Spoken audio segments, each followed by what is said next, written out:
जय हिंद, जय संपूर्ण क्रांति, जय सुभाष, जय प्रकाश। कुछ खबरों के साथ आज 10 जनवरी 2023 दिन मंगलवार आपके दरबार में हाजिर हो गया बंदा इंद्र प्रकाश। आज देश भारत रत्न लाल बहादुर शास्त्री को नमन कर रहा है। उनकी पुण्यतिथि पर भावभीनी श्रद्धांजलि अर्पित कर रहा है। भारत के प्रधानमंत्री रहे, द्वितीय प्रधानमंत्री, अद्वितीय प्रधानमंत्री भारत रत्न लाल बहादुर शास्त्री ताशकंद में सो गए थे। तमाम संगठनों ने उस समय उनके निधन पर, कैसे निधन हुआ उनका, लोगों को लग नहीं रहा था। भारत का प्रधानमंत्री गया ताशकंद, समझौता हुआ, समझौते के बाद उनकी संदिग्ध मृत्यु किसी के गले से नहीं उतरी। कई मौकों पर शास्त्री परिवार के सुनील शास्त्री जी से भी हमारी बात हुई। उन्होंने भी बताया कि बाबूजी के चेहरे पर नीले निशान थे, लेकिन हम सब इतने छोटे थे, नासमझ थे कि बात आगे बढ़ा नहीं पाए। आज शास्त्री परिवार में 5 नेता हैं, 5 प्यारे नेता, सुनील शास्त्री जी, अनिल शास्त्री जी, विभाकर शास्त्री जी, आदर्श शास्त्री जी, नीरा शास्त्री जी। परंतु गाहे बगाहे बात उठाते रहते हैं, लेकिन देश वो बात नहीं सुन पा रहा है कि संदिग्ध मृत्यु कैसे हो गई लाल बहादुर शास्त्री जी। तो ये हमारे हाथ में नवभारत टाइम्स है। इसमें राज्यों को कमेटी बनाने का हक, ये सुप्रीम कोर्ट ने निर्णय दिया हुआ। कुछ समाचारों से शुरुआत करते हैं। तो uniform civil code, Supreme Court ने कहा इसमें कुछ भी असंवैधानिक नहीं है। इसने कहा यूनिफॉर्म सिविल कोड यूसीसी धार्मिक समुदायों पर लागू होने के लिए एक देश एक नियम का आह्वान करता है। भारतीय संविधान के अनुच्छेद 44 के भाग 4 में यूनिफॉर्म सिविल कोड शब्द का स्पष्ट रूप से उल्लेख किया गया है। अनुच्छेद 44 कहता है कि राज्य पूरे भारत में नागरिकों के लिए समान नागरिक संहिता को सुरक्षित करने का प्रयास करेगा। यूसीसी विवाह, तलाक, रखरखाव, विरासत, गोद लेने और उत्तराधिकार जैसे क्षेत्रों को कवर करेगा। यह कोड इस बात पर आधारित है कि आधुनिक सभ्यता में धर्म और कानून के बीच कोई संबंध नहीं है। जबरन धर्म परिवर्तन गंभीर मुद्दा, राजनीतिक रंग ना दें। सुप्रीम कोर्ट ने भी ऐसा कहा है। तो देश में एक कानून लागू होने की बात कभी की जाती है, कभी एक ड्रेस लागू करने की बात की जाती है। तो भाई मुझे तो लगता है कि 2 तरीके का कानून हो।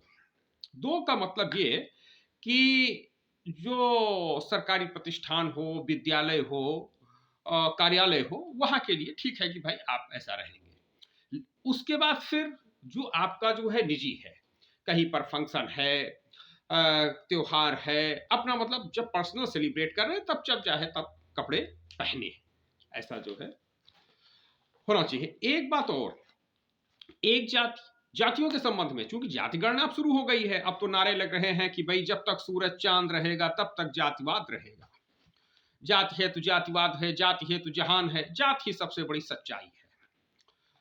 तो इस पर एक जाति धानुक, बिहार में अति पिछड़ा, उत्तर प्रदेश में अनुसूचित जाति, बंगाल में, आसाम में, विभिन्न प्रांतों में, 19 प्रांतों में अनुसूचित जाति, कुछ प्रांतों में इसी प्रकार से मुस्लिम कायस्थ, ओबीसी कायस्थ, माने जो मुस्लिम बन गया, जो कायस्थ मुस्लिम बन गया, उसको ओबीसी का लाभ मिल रहा है, ओबीसी का आरक्षण मिल रहा है।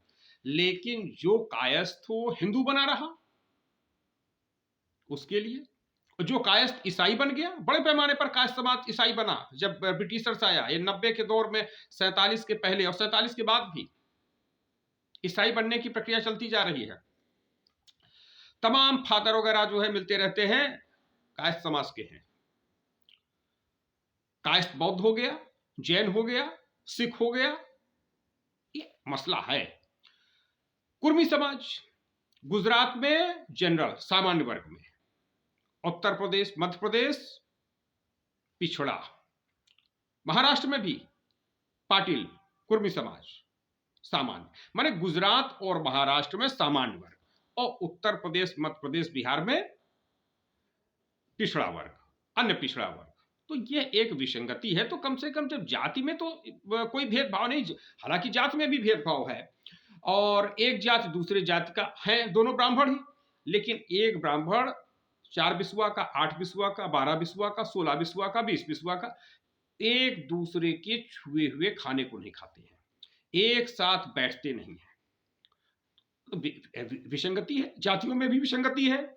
श्रीवास्तव सक्सेना के यहां नहीं शादी करेगा, निगम माथुर के यहां नहीं करेगा, अस्थाना अम्बस्ट के यहां नहीं करेगा। एक है, काफी कुछ होने लगा है, लेकिन कहीं कहीं दिख जाता है कि भाई श्रीवास्तव जी है तो अब निगम जी के यहां शादी नहीं करेंगे। अब वो दीगर बात है कि लव अफेयर हो जाए या फिर अच्छा लड़का मिल जाए, तो ठीक है भाई, अच्छा लड़का मिल गया, सब जो है किसी के साथ भी कर देंगे, कहीं पर भी कोई हो, तमाम। तो मैंने एक बिरादरी का नाम लिया, तमाम जातियों की संख्या स्थिति है।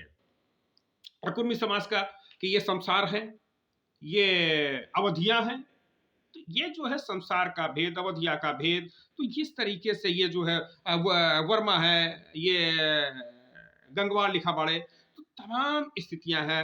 ये सचान बाड़े, तो इस प्रकार से ये है कि एक कटियार है, तो पूर्वी समाज में भी ये विसंगतियां हैं, तो इसी प्रकार से अन्य समाज में है। तो लेकिन जो सरकार भेदभाव कर रही, एक तो समाज भेदभाव कर रहा जातियों के साथ आपस में ही, दूसरा भेदभाव सरकार कर रही है, तो कम से कम सरकार का भेदभाव बंद होना चाहिए कि एक स्टेट में जो जाति है, और राजस्थान में तो कुछ ऐसा मसला जाट और गुर्जर का है कि 2-4 जिलों में सामान्य वर्ग में, 2-4 जिलों में पिछड़े वर्ग में, उत्तर प्रदेश में ही गोड़ एक जाति है, तो गोड़ के लिए है कि कुछ जिलों में पिछड़े वर्ग में है, कुछ जिलों में अनुसूचित जनजाति में। और अनुसूचित जनजाति का तो बहुत से बिरादरियां अनुसूचित जनजाति में ऐसी हैं जो जम्मू कश्मीर में अनुसूचित जाति में, और दूसरे प्रांत में अनुसूचित जाति में, और उत्तर प्रदेश में सामान्य वर्ग में। मतलब वही जाति, अनुसूचित जाति हिमाचल में बट, जैसे बट है तो बट हिमाचल प्रदेश में अनुसूचित जाति में, जम्मू कश्मीर में अनुसूचित जाति में, लेकिन उत्तर प्रदेश में सामान्य वर्ग में।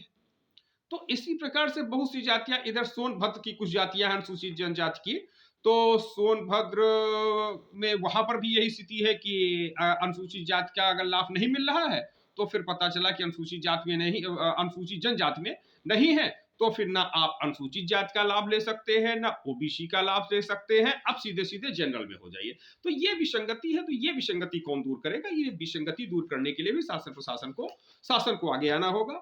और जो बुद्धिजीवी लोग हैं, जो जान रहे समझ रहे हैं कि सरकारें भी ये जातिवाद का गंदा खेल खेल रही हैं, और जाति की ऐसी इस प्रकार से ऐसी संरचना बनाए हुए हैं कि जिससे लोग जो है शिक्षा पर, चिकित्सा पर, उद्योग पर, व्यापार पर, अपनी उन्नति पर कोई बातचीत ना करें। उनका पूरा का पूरा ध्यान जो है जाति पे भटका रहे, जाति पर खुश रहे कि हम ये जात बाड़ा बस खुश, हमरा जात का नेतवा मुख्यमंत्री बनल बा, बस खुश। ये स्थिति जो है, इससे निजात दिलाने के लिए अधिकारों के प्रति जागरूक करना होगा। वो हमको, आपको, लोकनायक जयप्रकाश नारायण के अनुयायियों को, संपूर्ण क्रांति के सिपाहियों को, ये समाज को जगाना होगा। ये बर्खास्त एचओ पर हत्या का आरोप तय हो गया है। ये जो गोरखपुर में एक घटना हुई थी जिसमें कानपुर के कारोबारी मनीष गुप्ता की मार मार के पीट के हत्या कर दी गई थी, उस पर इसी प्रकार से एक और हत्याकांड हुआ था औरैया का, वो मनोज गुप्ता हत्याकांड था, इंजीनियर मनोज गुप्ता हत्याकांड। बहुजन समाज पार्टी की सरकार थी उस समय। एक चलन था कि बहन जी के जन्मदिन पर 15 जनवरी को, आज भी 15 जनवरी आ रही है, 15 जनवरी का नाम सुन के तमाम व्यापारी, माफिया और तमाम जो है, माफिया माने छोटा मोटा अपराधी, उसकी भी रूह कांप जाती है। तमाम कोटेदार, प्रधान, तमाम कर्मचारी, अधिकारी रात को सपने में जो है सोते सोते डर जाते हैं कि 15 जनवरी, तोहफा भेजना है, उपहार भेजना है, बहन जी का जन्मदिन है, उसमें पैसा देना है। अब वो जाएगा पैसा, जब वो पैसा जाएगा तो इस प्रकार से एक उगाही होती थी, धन की उगाही हो रही थी। बाद में वो धन जब सत्ता से बाहर हो गई तो फिर बंद करा दिया, लेकिन वो मामले सब गड़बड़ हो गया, एक सीट पर सिमट गई। तो धन की उगाही, तो कभी कभी इस प्रकार से निर्मम जो हत्या हुई उस पर बर्खास्त, उसको एसएसओ को बर्खास्त कर दिया गया था, उस पर आरोप तय कर दिए गए हैं। ये रहे ब्राजील में पूर्व राष्ट्रपति के समर्थकों का उत्पात हुआ है। मोनिका यूएसए में पहली सिख महिला जज बनी है। प्रदेश में 7,000 महिला स्वास्थ्य कर्मियों की नियुक्ति का रास्ता साफ जब हो जाए। हाँ, लोगों को 3 दिन में घर खाली करने के नोटिस। ये जोशीमठ से है। तो जोशीमठ में जो रेस्क्यू हो रहा है, सरकार ने रेस्क्यू प्लान बनाया है कि वहां पर जो मकानों में दरारें पड़ रही हैं और होटलों में दरारें पड़ रही, तो वहां की जो बस्ती है 2 किलोमीटर के अंदर, उसको खाली कराने का प्रयास किया जा रहा है। पहले भी वैज्ञानिक लोगों ने, और जोशीमठ की तो बड़ी पुरानी परंपरा, सनातन की परंपरा रही, और सिख समुदाय के भी वहां से हेमकुंड साहिब करके रास्ता, फूलों की घाटी का रास्ता वहां से, तो वहां तो और दूसरे तो बहुत ही एक रमणीक स्थल, पौराणिक स्थल, और बहुत से राजा महाराजा हुए, उनकी सदियों तक राजधानी रहा वो क्षेत्र। लेकिन अब वहां पर बड़े बड़े होटल बना करके भी लोग नहीं रह पा रहे हैं, और होटल चिटकते जा रहे हैं, मकान चिटकते जा रहे हैं, दरारें पड़ती जा रही हैं। तो वहां से प्रशासन उनको हटाने के लिए नोटिस जारी कर दिया है कि आप घर खाली कर दीजिए, और इसका मसला भी आज सुप्रीम कोर्ट में उठेगा। जिलों के उद्योगपतियों से संवाद बनाए विधायक सांसद। तो विधायक संवाद जिले के पूंजीपतियों से बात करेंगे, उद्योगपतियों से बात करेंगे। तो आज सबसे बड़ा खतरा है कि एक समय था, हमारे कम्युनिस्ट के साथी बड़ा संघर्ष करते थे और बहुत आंदोलन करते थे कि भाई गैर बराबरी बटेगी, धड़ धरती बट के रहेगी, गैर बराबरी हट के रहेगी। और उस समय गैर बराबरी आज के बजाय जो आज गैर बराबरी का स्तर, आज जितना जो है गैर बराबरी है, उतनी उस समय बहुत कम, थोड़ा अंतर हुआ करता था। तो फिर भी गैर बराबरी के लिए बड़ी लड़ाई लड़ते थे। आज गैर बराबरी बढ़ती चली जा रही है। जैसे जैसे गैर बराबरी बढ़ती चली गई, वैसे वैसे अन्याय, अत्याचार, शोषण, दमन सहते चले गए। उसी प्रकार से हमारे अनुसूचित जाति के साथी, जनजाति के साथी, कुछ ओबीसी के जाति खूब भाई चिल्पों करते थे कि साहब बहुत बड़ी बराबरी है, बहुत सब जो है माल खाए जा रहे हैं, सवर्ण लोग खाए जा रहे हैं। आज क्या हो रहा है, जितना चंद सवर्ण जो माफिया टाइप के सवर्ण हैं, तो वह चंद सवर्ण, माफिया वाले सवर्ण जो है, उस समय जितना माल नहीं खा रहे थे, उसका हजारों लाखों गुना माल खा रहे हैं। उस समय रिजॉर्ट्स, कितने रिजॉर्ट्स थे उस समय, आज कितने रिजॉर्ट्स थे, और तमाम ऐसे व्यापार के क्षेत्र हैं जहां पर उस समय लोग जानते नहीं थे, आज बड़े पैमाने पर है। तो और जो पूंजी, कितनी पूंजी थी जिस समय, जिसके लिए लड़ाई लड़ रहे थे उस समय लोग जो है, 2, 4, 5 लाख की पूंजी हुआ करती थी, उसको बहुत बड़ा सामंतवादी पूंजीवाद बताते थे। आज अरबों खरबों में, पता नहीं कितने सोने लगेंगे लिखने में संपत्ति, लेकिन आज सब चिड़ी चुप है। तो ये सब साथियों को निकलना चाहिए बराबरी के लिए। लोकसभा चुनाव से पहले यूपी के हर गांव तक बैठाएगा संघ। तो संघ परिवार के लोगों का काम है कि जाना, लेकिन अब संघ के साथ एक दिक्कत आ रही है।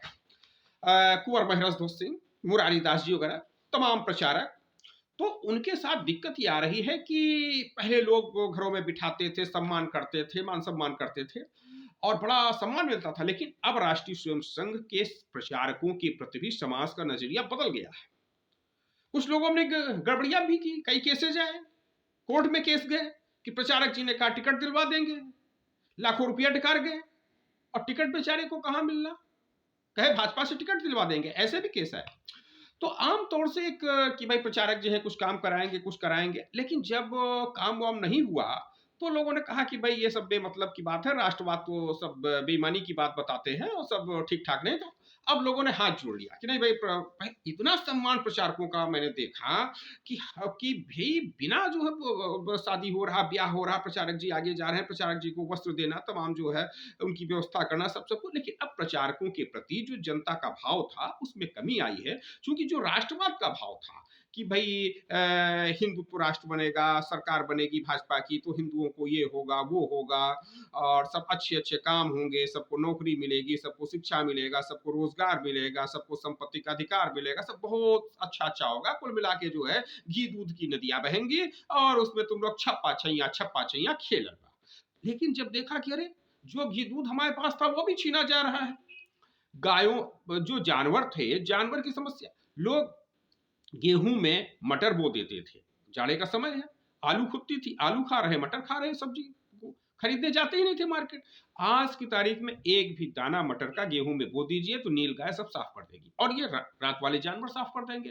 तो गेहूं में मटर का दाना दिखाई नहीं दे रहा है, एक बात। दूसरी खबर ये कि उन्नाव जनपद के मोरावा में, मोरावा पूर्वा इस समय ज्यादा चर्चा में है। तो पूर्वा में क्या हुआ कि वहां पर बच्चे बीमार हो गए, तो बच्चे के 5 बच्चे एक्सपायर कर गए और बच्चे तमाम भर्ती हो गए। तो इस नाते पूर्वा चर्चा में और मोरावा इस नाते चर्चा में कि वहां तेंदुआ देखा गया, और भी प्रदेश के हिस्सों में कई स्थानों पर देखा गया तेंदुआ। तो अब किसानों ने वहां पर जाना छोड़ दिया।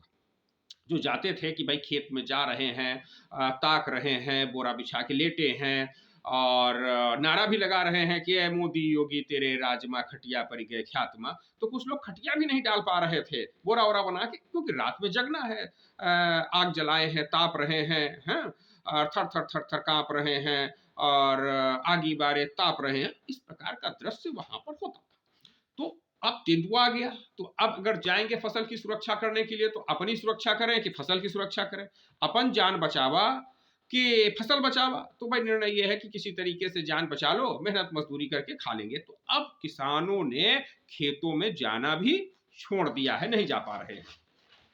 और ये स्थितियां हैं।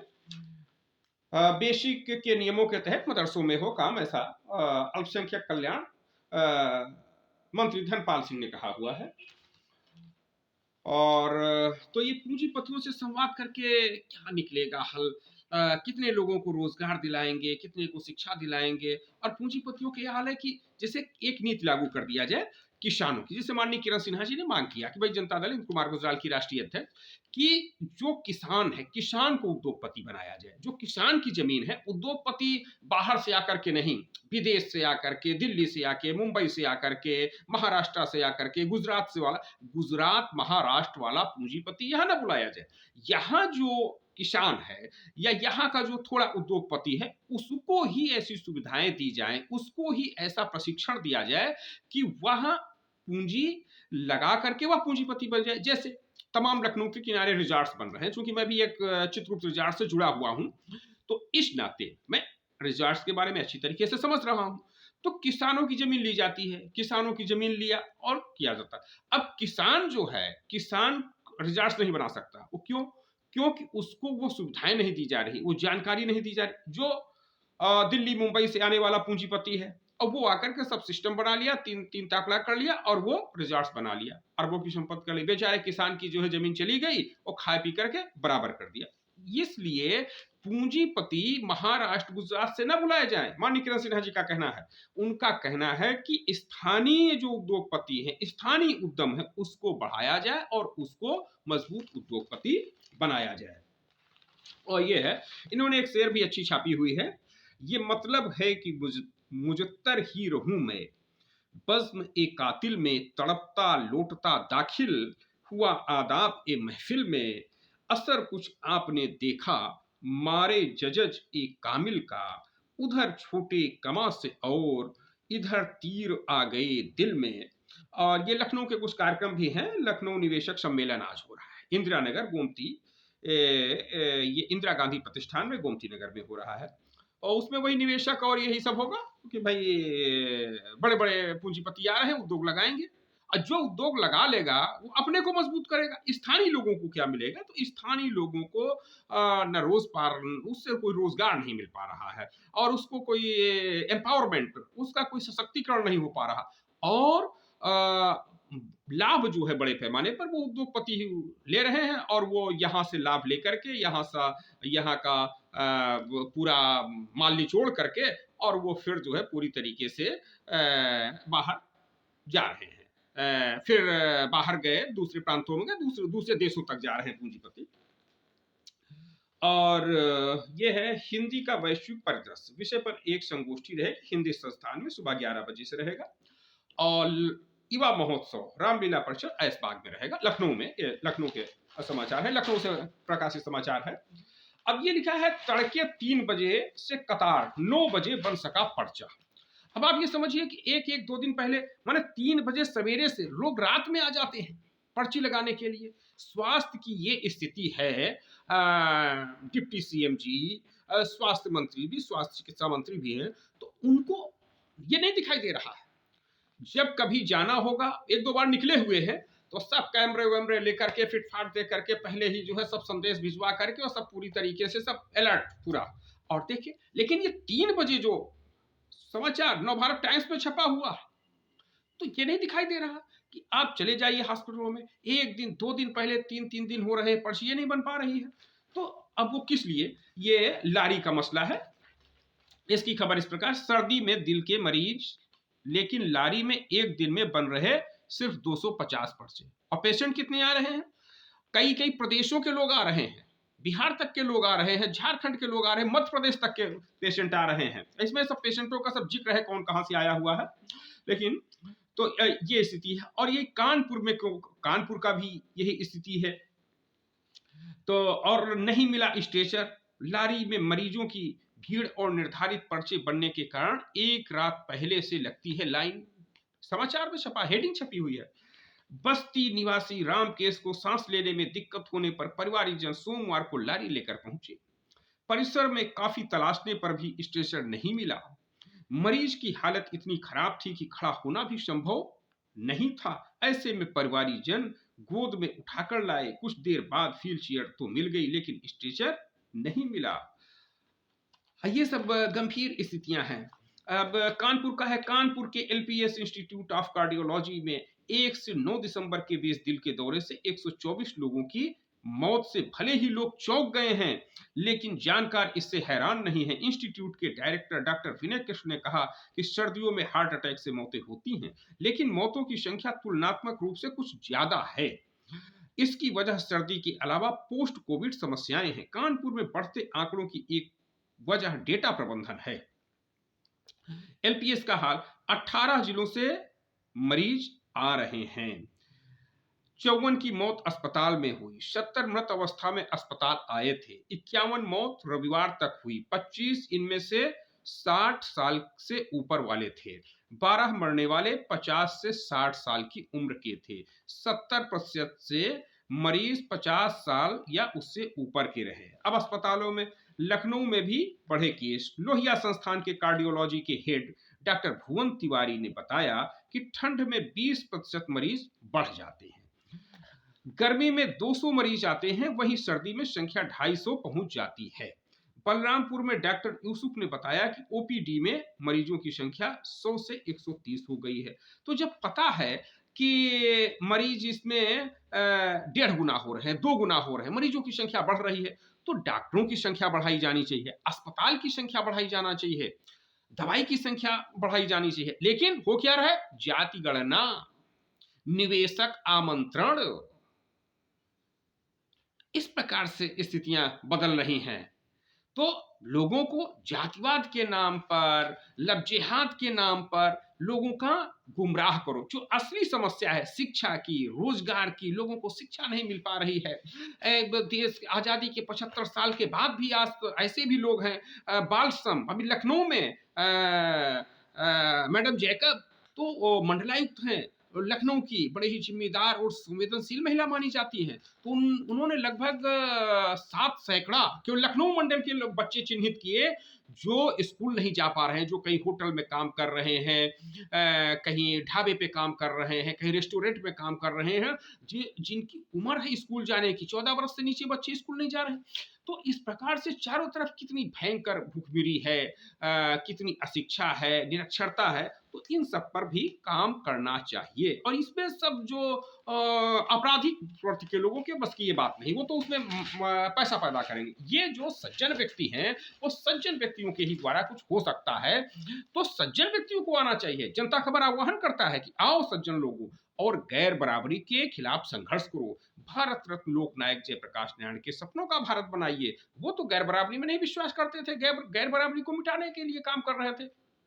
आज जिस मंडल कमीशन की बात हो रही है, ये मंडल कमीशन अगर लोकनायक जयप्रकाश नारायण जी नहीं होते तो मंडल कमीशन का गठन ही नहीं होता। अब बिंदेश्वरी प्रसाद मंडल जो बिहार के मुख्यमंत्री थे, और बिहार के ही मुख्यमंत्री महामाया प्रसाद सिन्हा भी थे। महामाया प्रसाद सिन्हा 77 में सांसद बने पटना से।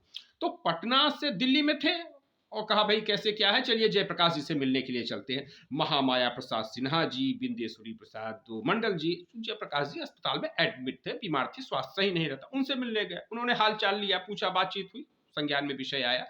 उसके बाद तब तक मोरारजी देसाई आ गए। मोरारजी देसाई से कहा उन्होंने, अरे क्या भाई, काका कालेलकर आयोग तो कुछ नहीं कर पाया, अब दूसरा आयोग बनाइए। दूसरा आयोग कौन बने, कैसे बने, क्या चेयरमैन किसको बने? अरे कहने लगे बिंदेश्वरी प्रसाद मंडल को बनाइए, इनसे अच्छा कौन होगा।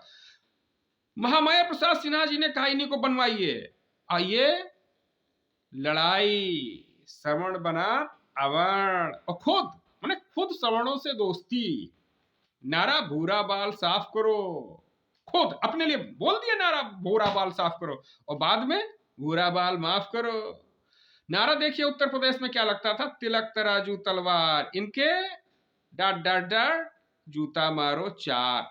इस प्रकार की स्थितियां, बाद में उन्हीं के साथ दोस्ती, प्यार, मोहब्बत, उसके बाद फिर धोखा, जैसा होता है आमतौर प्यार मोहब्बत में, वही वही हाल हुआ। लेकिन इंसानियत की बात नहीं, इंसाफ की बात नहीं।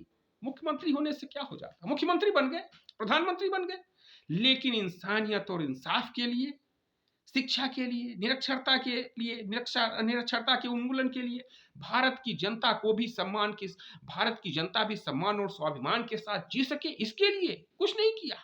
तो ऐसे नेताओं से भी होशियार रहना है। 2024 में उन नेताओं को हटाना है, भगाना है। जनता दल आई का कहना है, जनता दल आई का निशाना है उन पर। तो इस प्रकार से खबरें हैं। अच्छा, ये विद्युत के दाम बढ़ सकते हैं, शौचालय आखिरकार खुल गए, स्मार्ट शौचालय पर रहेगा। डीजे बजाने से मना किया तो फूंक दी मेजर की कार। ये गोमती नगर के विशालखंड में वारदात हुई है। होटल मिलानो एंड कैफे होगा सील, होटल मिलानो तो सील होगा। परिवर्तन चौक से डालीगंज तक घंटों जाम से जूझे लोग। चंदा मांगने के बहाने रेकी का उड़ा रहे वाहन। ये समाचार है। अब देखिए, घर की बिजली काटने पर दरोगा व सिपाही ने संविदा कर्मी को धुना। बेचारा संविदा कर्मी, निर्णय शासन का, प्रशासन का, अधिकारी ने बेच दिया, जाओ बिजली काट आओ जाके। बिजली काटने के लिए गया और ये दरोगा, पुलिस ने उसको मार पीट के धुन दिया है। कहाँ का घटना है? लखनऊ, बिजली बिल के बकाये में दरोगा के घर के कटे कनेक्शन को जोड़ने पहुंचे संविदा कर्मी ने दरोगा और सिपाही ने अभद्रता करते हुए मारपीट की और चौकी पर बंद कर दिया। सूचना पाकर सीडीओ समेत अन्य अधिकारी व कर्मचारी पहुंचे और नारेबाजी व प्रदर्शन कर कर्मचारी को पुलिस के चंगुल से छुड़ाया। ये है उत्तर प्रदेश की कानून व्यवस्था। रिंग रोड के पास भुईहर इलाके में दरोगा माननी मिश्रा जी का घर है। वे ठाकुरगंज थाने में तैनात हैं। दुबग्गा उपकेंद्र के एसडीओ एतबार सिद्दीकी ने बताया कि एसआई मनीष का 32,000 रुपए बिजली का बिल बकाया था। बिजली विभाग के संविदा कर्मी छंगा ने एसडीओ के निर्देश पर उनके घर का कनेक्शन सोमवार को काट दिया था, जिससे नाराज दरोगा उपकेंद्र पहुंचे तो एसडीओ ने 5,000 रुपए जमा करने का निर्देश जारी कर दिए। बिल जमा होने के बाद काकोरी के कटरा बाजार निवासी संविदा कर्मी नीरज कुमार बाइक से दरोगा के घर पहुंचा और कनेक्शन जोड़ दिया। आरोप है कि कनेक्शन जोड़ने के बाद वह बाइक से कार्यालय जाने के लिए निकला, तभी दरोगा व उनके साथ मौजूद एक सिपाही ने उसे पकड़ लिया, उससे अभद्रता की और उसको लात घूंसों से पीटा। इसके बाद उसे लेकर लालबाग पुलिस चौकी गए और पुलिस कर्मियों के हवाले कर दिया। मामले की जानकारी होने पर एसडीओ, जेई सहित सैकड़ों कर्मचारियों ने चौकी घेर ली और पुलिस के खिलाफ नारेबाजी शुरू कर दी। हंगामा बढ़ता देख पुलिस कर्मियों ने संविदा कर्मी नीरज को देर शाम को छोड़ दिया। लालबाग पुलिस चौकी से छूटने के बाद बिजली कर्मी ठाकुरगंज थाने पहुंचे और थाना प्रभारी की तहरीर देकर दरोगा मनीष व सिपाही के खिलाफ कार्यवाही की मांग की। एसओ ठाकुरगंज का कहना है कि बिजली विभाग के संविदा कर्मी की ओर से तहरीर मिली है, आरोपों की जांच की जा रही है। तहरीर मिल जाती है, कानून व्यवस्था का एक पहलू देखिए कि तहरीर मिल गई, अब जांच की जा रही है, जांच हो रही है। और हरिशंकर परसाई जी का एक किस्सा था, बड़ा मशहूर हुआ था कि विधानसभा में हुआ कि भाई नेताजी ने बाल मुड़वा दिए, नेताजी बैठे हैं, सर पे बालें नहीं। कहने लगे नहीं, ठीक है, कमेटी बनाई जाएगी। माने नेताजी बैठे हैं सदन में, उनके सर पे एक भी बाल नहीं है, बाल उनके घोट दिए गए हैं। लेकिन सत्ता पक्ष ने कहा कि नहीं, हम ऐसे मानने वाले नहीं हैं, हम कमेटी का गठन करेंगे। नेताजी के बाल पर कमेटी बना दी गई, जांच बैठ गई, उसके बाद रिपोर्ट तो 2-4 दिन में आने वाली नहीं है। जब रिपोर्ट आई तो रिपोर्ट 6 महीने बाद आई, तो पता लगा नेताजी के बाल तो जो है वैसे कि उग गए। अब तो नेताजी सामने बैठे हैं, तब की गवाही नहीं मानी गई सत्ता पक्ष ने, अब की मान लिया कि देखो देखो ये नेताजी हैं, इनके तो बाल हैं, आधा आधा बीता के बाल हैं, 6 महीने से तो देखो इनके इनके बाले नहीं बने हैं। सत्ता पक्ष ये बता भी दिया कि 6 महीने से बाल नहीं बने हैं, लेकिन ये सच्चाई है, ये सत्ता पक्ष की सच्चाई है। और वो सत्ता में तो 40 साल से उत्तर प्रदेश की राजधानी लखनऊ में बैठ के बराबर देख रहा हूं। मैंने कांग्रेस की हुकूमत देखी, सपा देखी, बसपा देखी, भाजपा देखी, कई कई बार देखी, बिहार में देखा बड़ी तरीके से, यूपी और बिहार के बहुत नजदीक रहा मैं जो, और तो बिहार की भी सत्ता को मैंने देखा, मैंने लालू यादव का भी राज बड़े नजदीक से देखा, नीतीश का भी राज देख रहा हूं। तो परिवर्तन, जो व्यवस्था का परिवर्तन है, वो केवल संपूर्ण क्रांति कर सकती है। संपूर्ण क्रांति के बिना व्यवस्था परिवर्तन नहीं हो सकती। इसीलिए लोकनायक जयप्रकाश नारायण, भारत रत्न लोकनायक जयप्रकाश नारायण, जिसने ये हुआ कि भाई प्रधानमंत्री कौन बने, तो who is after Nehru, Nehru के बाद कौन होगा। सारे लोग सहमत, जयप्रकाश को प्रधानमंत्री बनाओ, जेपी प्रधानमंत्री बनेंगे। लेकिन जयप्रकाश जी ने कहा नहीं, ठुकरा दिया, प्रधान तक नहीं बने, सांसद नहीं बने, विधायक नहीं बने।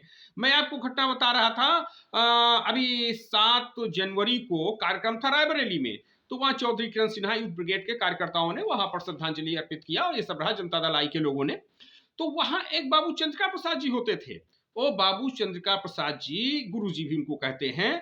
तो उनकी स्थिति ये रही कि उनको नेहरू जी ने बुलाया, मुख्यमंत्री बनिए उत्तर प्रदेश का, मुख्यमंत्री भी नहीं बने, कहा वो, उन्होंने कहा दिल्ली में रहिए कुछ, नेहरू जी ने कहा दिल्ली में रहिए कुछ, उन्होंने कहा नहीं हम रायबरेली ना छोड़ा बानी, रायबरेली हम नहीं छोड़ेंगे। उनको कहा गया चलो ठीक है आप दिल्ली रहो, लखनऊ रहो, मंत्री बन जाओ, कैबिनेट मंत्री बन जाओ। उन्होंने कहा ना हम मंत्री नहीं बनेंगे। कौन?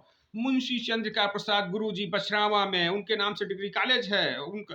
तो ये स्थिति है, ऐसे त्यागी पुरुष थे। अब तो सभासद के लिए लड़ाई लड़ रहे हैं, प्रधान के लिए लड़ाई। तो जयप्रकाश जी ने कहा था व्यवस्था परिवर्तन, संपूर्ण क्रांति, इसकी व्यवस्था परिवर्तन का नाम है संपूर्ण क्रांति। तो इसलिए संपूर्ण क्रांति के लिए हम लोगों को काम करने की जरूरत है। अब खून की बीमारियों की और सटीक जांच गुरुजी कैसे कराएंगे? 5 दिनों में 6 विषयों की परीक्षा। ये यूपी बोर्ड की प्री बोर्ड परीक्षाओं की तारीखों से शिक्षकों को बड़ी टेंशन। तो ये 16 फरवरी से होंगी यूपी बोर्ड की परीक्षाएं। ये आ गया है। जोहेब सबसे महंगे खिलाड़ी, उसके बाद प्रदीप की डिमांड, नहीं सौंपी खाली प्लाटों की सूची, कैसे लगे जुर्माना। ये है प्रकरण। नगर आयुक्त ने 15 नवंबर को आदेश जारी कर दिया। क्या? हफ्ते में मांगा था ब्यौरा, सभी जोन के जेडएसओ को सौंपा था जिम्मा, रिमाइंडर के बावजूद अनदेखी। स्वच्छ भारत मिशन के मद्देनजर नगर आयुक्त ने गंदगी का कारण बन चुके खाली पड़े प्लाटों की सूची तलब की थी। इसके लिए सभी जोनल और जोनल सेनेटरी अफसरों को जिम्मेदारी सौंपी गई थी। खाली प्लाट पर कूड़ा मिलने पर 50,000 रुपए का जुर्माना लगाने का आदेश दिया था। 15 नवंबर को जारी आदेश में 2 हफ्ते के अंदर सूची मांगी गई थी। ब्यौरा नहीं मिलने पर 2 बार रिमाइंडर भी भेजा जा चुका है। इसके बावजूद अब तक जिम्मेदारों ने कार्यवाही तो दूर, अब तक खाली प्लाटों का ब्यौरा तक नहीं सौंपा है। ऐसे में सफाई की मुहिम को गंदगी के ढेर मुंह चिढ़ा रहे हैं। नगर स्वास्थ्य अधिकारी डॉक्टर सुनील रावत के अनुसार खाली प्लाटों के मालिकों का ब्यौरा जुटाने में दिक्कत आ रही है। ऐसे में अब एलडीए और आवास विकास से मदद ली जा रही है। इसके साथ ही जेडएसओ को अंतिम बार पत्र लिखकर 10 दिन में खाली प्लाटों के मालिक का नाम पता भेजने के निर्देश जारी किए गए हैं। गौरतलब है कि खाली प्लाटों पर बाउंड्री नहीं होने पर नगर निगम सॉलिड वेस्ट मैनेजमेंट नियम 2016 के अंतर्गत 50,000 का जुर्माना, सुधार नहीं होने पर नीलामी की व्यवस्था है। 13,000 प्लाटों पर लगाया हाउस टैक्स। मुख्य कर अधिकारी अशोक सिंह ने बताया कि सभी वार्डों के रेवेन्यू इंस्पेक्टर अपने इलाकों में खाली प्लाटों का असेसमेंट कर रहे हैं। किसी भी खाली प्लाट के 120 मीटर के दायरे में सीवर, पानी और सड़क होने पर हाउस टैक्स जमा करना होगा। इसी क्रम में अब तक 13,000 प्लाट चिन्हित कर मालिकों को हाउस टैक्स जमा करवाने का नोटिस भेजा जा रहा है। कई लोगों ने टैक्स जमा भी किया है। इसके साथ ही जीआईएस के माध्यम से भी 49,000 खाली प्लाटों को चिन्हित किया गया है। हालांकि कुछ तकनीकी वजहों से मालिकों को टैक्स का नोटिस नहीं भेजा गया है। जीआईएस सर्वे में 88 गांवों को भी शामिल किया गया है। इन इलाकों को 2024 तक हाउस टैक्स के दायरे से बाहर रखा गया है। ऐसे में दोबारा सर्वे होने के बाद ही बचे हुए खाली प्लाटों पर टैक्स लगाया जाएगा।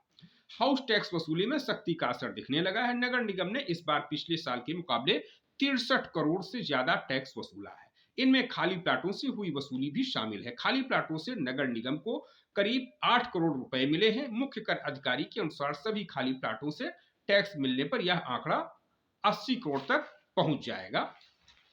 ये समाचार है। एक समाचार शाहजहांपुर से आया। तो शाहजहांपुर में कायस्थ समाज की एक बैठक हुई। तो कायस्थ समाज की बैठक में जैसा कि आमतौर से होता है कि भाई ये किया जाएगा वो किया जाएगा, तो वहां पर भी युवाओं को जोड़ करके युवाओं के युवा अध्यक्ष जो कायस्थ समाज के युवा अध्यक्ष हैं उन्होंने मीटिंग बुलाई संडे को बहुत जगहों पर कायस्थ समाज की बैठकें हुई थी। तो बैठक होकर के युवाओं के लिए रणनीति तय की जाएगी। तो ये रहा। तो अब ये है कि एक जो बड़ा कार्यक्रम बन रहा है कायस्थ समाज का, खासतौर से एक दो, वो हालांकि बहुत से लोगों का है, सब लोगों का है। जनता दल आई का राष्ट्रीय अधिवेशन भी रहेगा पूरी तरीके से, और यूपी बिहार महोत्सव भी रहेगा। वो 22 मार्च से शुरू होगा। उसकी तैयारियां अभी भी सब शुरू हो गई हैं। और 1, 2, 3 में बड़ा कार्यक्रम रहेगा। उसमें पूरे देश भर के कायस्थ समाज के भी लोग खास तौर से रहेंगे और अन्य तमाम समाज के लोग, अन्य उपेक्षित जातियों के लोग हैं। जैसे अभी मैंने धार्मिक समाज के लिए बताया कि धार्मिक समाज का जो है बिहार में ओबीसी, उत्तर प्रदेश में एससी और तमाम प्रांतों में, तो उन सब तमाम उपेक्षित जातियों के साथ, शोषित पीड़ित जातियों के साथ, उनके नेताओं के साथ बैठ करके बैठकें होंगी और बड़ी एक जोरदार लड़ाई लड़ी जाएगी। आर पार की लड़ाई लड़ने की 1, 2, 3 अप्रैल एक निर्णायक स्थिति में पहुंचेगा। तो इस प्रकार से संगठनों के साथ बातचीत हो रही है, तालमेल हो रही है और माननीय किरण सिन्हा जी जनता दल परिवार को एकजुट करने के लिए लगी हुई हैं।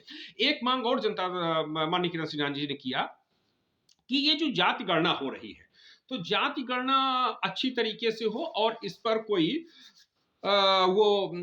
एक निष्पक्षता बनी रहे। तो रोज जैसे होता है कि भाई रोज जारी किए गए, तो रोज जाति गणना का रिजल्ट, ये नहीं कि एक साथ जारी करेंगे तो उस पर बड़ा चिक होगा कि और आरोप लगेंगे कि जाति गणना में घपलेबाजी की गई है। 500 करोड़ रुपया आर्थिक घोटाले का तो आरोप लगना ही है। आरोप ये भी लगेगा कि इस जाति की संख्या कम है, इस जाति की संख्या ज्यादा है। तो इसके लिए माननीय किरण सिन्हा जी ने 2-3 फार्मूले दिए हैं कि एक तो इस जाति गणना में स्थानीय जो लोग हैं, स्थानीय प्रतिनिधि, जो किसी भी जितने भी राजनीतिक दल हैं, उन राजनीतिक दलों के प्रतिनिधियों को शामिल किया जाए और जो सामाजिक संगठन है उस क्षेत्र के, उस गांव के, उन सामाजिक संगठनों के व्यक्ति को शामिल कर लिया जाए और जो अच्छे बुद्धिजीवी लोग हैं, कुछ जो भी शामिल हो रहा है उनको शामिल किया जाए। तो इस प्रकार से 3 प्रकार के लोग शामिल किए जाएं और वो रोज जारी हो जाए कि आज इस गांव में, इस ब्लॉक, तहसील, जिले के इस गांव में जातिगत गणना हुई, तो उसका जो है परिणाम जारी हो जाएगा। तो कम से कम लोकल स्तर पर ही जारी हो जाए, तो जो लोकल लोग रहेंगे वो कम से कम उसमें ऑब्जेक्शन कर सकेंगे अगर उनको कोई गलत लगता है। जैसे चुनाव में होता है कि भाई वोट पड़ रही है, हर पार्टी का एजेंट शामिल हो गया, तो उसमें उस पर आरोप नहीं लगने पाता है। तो ये रहा है। अब दूसरा ये है, दैनिक जागरण ने छापा है, घरेलू बिजली उपभोक्ताओं को बड़ा झटका, दरों में 18 से 23 तक बढ़ोतरी का प्रस्ताव, कंपनियों के नियामक आयोग को 15.85% औसत वृद्धि का दिया ARR। तो इस प्रकार से घरेलू बिजली भी बढ़ सकती है, बढ़ाने की स्थिति की जा रही है। तो ये कुछ खबर रही जो आज की जो है प्रमुख खबरें जो चर्चा में है। और एक जो बाराबंकी में भी एक बड़ा अधिवेशन हुआ था जिसमें पीस पार्टी, किसान पार्टी, जनता दल आई और जनता दल यू के तो मंत्री ही आए हुए थे। उत्तर प्रदेश के जो प्रभारी बने हैं श्रवण कुमार जी, जो बिहार सरकार में मंत्री है, वो भी आए हुए थे। जनता दल आई के तमाम कार्यकर्ताओं, नेताओं ने उसमें शिरकत भी किया हुआ था। तो उसी दिन अखिलेश यादव निकल पड़े। तो अखिलेश यादव का निकलना हुआ कि वो न्यूज ही दबी रह गई। तमाम मीडिया, तमाम फ्रंट लाइन के समाचार पत्रों में नहीं आ पाई। 9 तारीख के समय कार्यक्रम हुआ, 8 तारीख को बड़े पैमाने पे, क्योंकि वो संकेत दे रहा है कि अब मुस्लिम समाज किरण सिन्हा जी के साथ जाएगा, जनता दल के साथ जाएगा, जनता दल परिवार के साथ जाएगा, अब सपा के साथ नहीं रहेगा, बसपा के साथ नहीं रहेगा। तो इस संदेश को छुपाने की साजिश भी बताया जा रहा है। तो ठीक है, इसी के साथ आप सभी को बहुत बहुत धन्यवाद जुड़ने के लिए। धन्यवाद।